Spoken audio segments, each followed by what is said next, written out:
Okay. I'm here with my buddy BB. We're here in Palisades Park in Santa Monica, and we just got done walking around meeting other dogs. BB sometimes, whoops, that's okay. BB sometimes doesn't like meeting other dogs. Just don't get too far away. So Oh, yeah, okay. Should I just focus on you just then? Focus on me. And so basically, I wanted to go, in this video, I wanted to go over some tips that you can have if you have a dog that's a little bit aloof for meeting other dogs, some ways to set them up for success. Now, first of all, it's important to understand that only about 10% of dogs, once they hit about 3, are interested in meeting and playing with new dogs. Now, they can do it if they meet a couple times, and it's one of the tips I'm going to share here in a minute, but your dog does not have to meet every dog and doesn't have to like every dog that you meet. So sometimes people have unrealistic expectations. Now, when I want to meet another dog, I want to make sure, especially in a case like BB's, I want to make sure I'm doing everything to set BB up for success. Now, BB is not a high energy dog, but if you have a high energy dog, you might exercise the dog first, then give it about 10 minutes to rest, then get to go meet the other dog. Now, your environment also matters. We're in a nice little park, the ocean's right over there. It's the nice part of Santa Monica, so we don't have crazy traffic, but earlier there was a little construction going on. If you hear a baby crying, a truck that's beating up, construction, a leaf blower, a weed eater, maintenance, those sort of things we filter out in our brain, but those can be stressors for dogs. So if your dog already has some difficulty meeting other dogs, we don't want to try to meet another dog in an environment that is going to add external stimuli that's going to work against us. So if you're going to you want to meet another dog and somebody's doing a leaf blower, we'll skip it. So now if I'm going to meet another dog, I am observing the dog as they're approaching towards me. What is the dog's body language like? Is that dog kind of bouncing all over the place and pulling on the leash and barking? In a case like that, with BB, I would probably skip meeting that dog, which the guardian does. Now, we also want to look at the dog's body language. If the dog is kind of relaxed movement, their body looks nice and relaxed, stiff is a warning for dogs. The mouth, is it open or is it closed? Is the dog staring at you with big unblinking eyes, or does it have kind of squinty eyes? Squinty eyes is a happy eye. That's a good body mechanic for dogs. There we go. You just let it out there, buddy. It's like I'm gonna lay on the grass now. And so, but also the dog's tail. Is it straight up and not moving at all?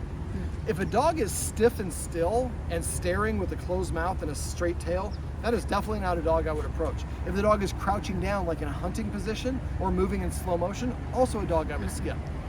We hear the helicopter. Yeah. Again, little things like that we filter out, but if you're trying to meet another dog and that's going on, that's adding an extra degree of difficulty.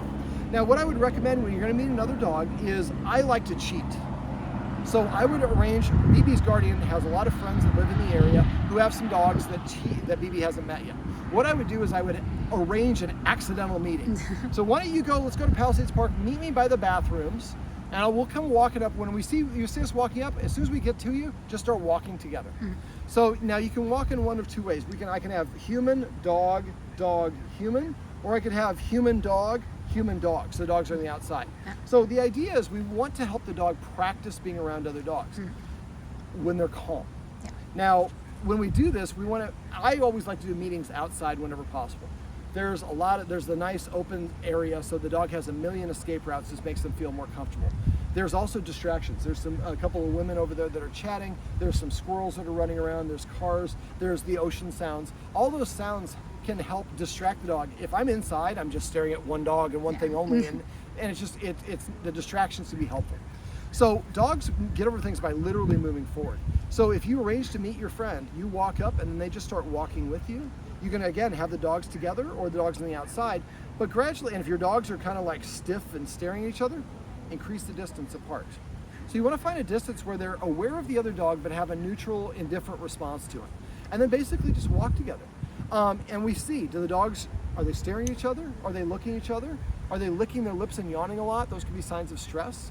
Or are they showing interest in kind of wanting to gradually get towards each other? And we don't have to do it at the very first meeting.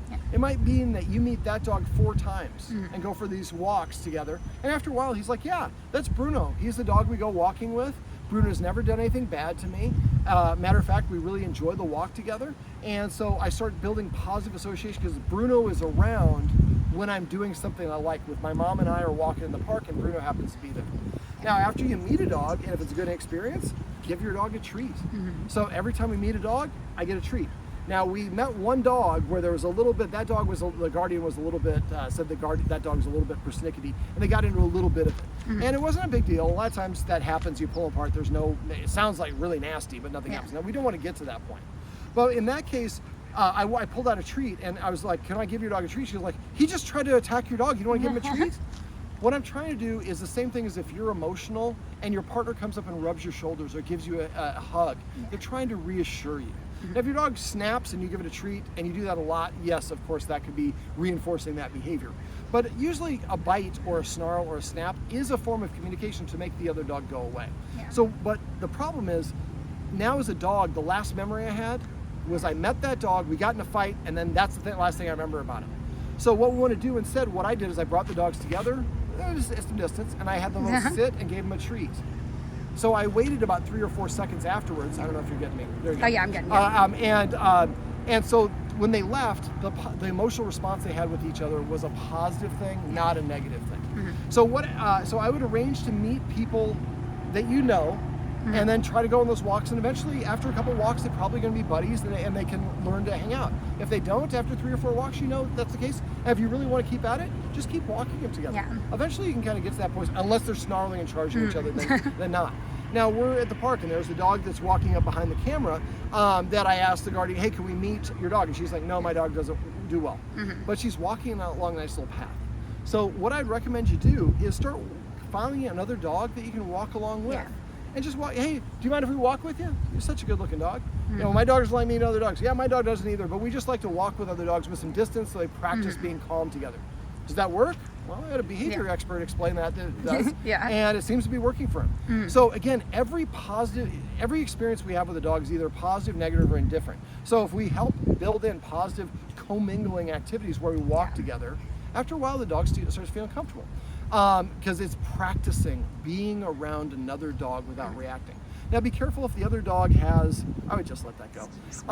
He's swimming a little bit. He does but like if to the other swim. dog has a ball or a toy, some dogs are guarding of those particular items, so I'd be a little bit more cautious about those dogs. Also, we met a dog that I went up to say hi, and they're like, well, he's a little aggressive, wearing a shot collar. And so I started giving them advice about a shot collar, and they didn't want to hear it, and then they walked away. You shouldn't use a shot collar. They are linked to aggression, absolutely. But so if you're walking and you see somebody's wearing a shot collar or a prong collar, those are dogs I'd probably avoid, because those tools, anything that is around the dog when that provides that discomfort to the dog, is where that dog associates it. So if that dog pulls to get to your dog and it bites that dog in the neck, it's going to think it came from BB. So we don't want to, I just personally don't meet those sort of dogs because I think it's setting them up to fail. So the idea is just to find dogs that you can kind of practice being around. Now, body language for BB, going from an open mouth to a closed mouth is a warning. Ears flipping back can be a warning. Refusing to look at the other dog or staring at the other dog with a closed mouth are warnings. He's a Shiba Inu, so he has a curled tail. If you ever see his tail just unfurl, that's a way of saying I'm pretty relaxed here. Also, is he breathing heavy, holding his breath, or breathing normally? Is he leaning towards something, leaning away from it? Is his body overall stiff or not? So as the dogs, if you're watching this dog, and you're going to see the same dogs as you walk in the same area. So note that dog. You know, that dog had kind of a nice, relaxed body language. That's a dog we should try to walk with sometime in the future. And try to befriend some people if you feel comfortable doing so, and get them in practice walking around. But observe that dog's body language. Also, I'd like you to observe BB's body language. When you know BB is excited, what are his ears doing? When he's happy, what is his mouth like?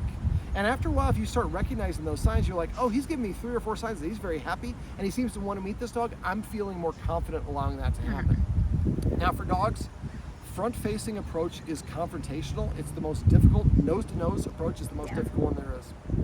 What dogs typically will do is they'll approach each other and then they'll kind of do a pass and they kind of start circling each other, which makes it really fun for a leash. So you got to kind of figure that out. But they want to sniff each other's butt. That's how dogs shake hands. Sometimes they want to lick the other dog's nether regions. As long as the other dog's okay with it, that's fine. Now for BB, I would probably recommend the first couple times that you meet, keep it short. He sniffs their butt, we pull away, we walk a little bit, then maybe we let him sniff a little bit more. And so we're keeping, because the one that we had was, I think it was about 5 seconds in when we had a little dust up. So if we would have aborted at about 3 seconds, so we had a good positive experience at 3 seconds, and then we walk around. So what we're trying to do is just stack good experiences on top of good experiences. BB, come here. BB, sir. Sir BB, there's a treat right here for you. and you're a Shiba Inu. She's like, you're gonna give me that treat, aren't you? There's nothing he loves more he's than drooling for the treats, laying on the ground. But he's being a Shiba, saying, I'm not gonna go get it. I'm not gonna give it to him. It's there waiting for him, but he's gonna have to do his work. One of the little things I'd like to have you do is kind of start asking him, this is not a big task. Yeah. But the guardian here is a very loving, I don't know her very well, but she seems a very empathetic, nice, really super nice person.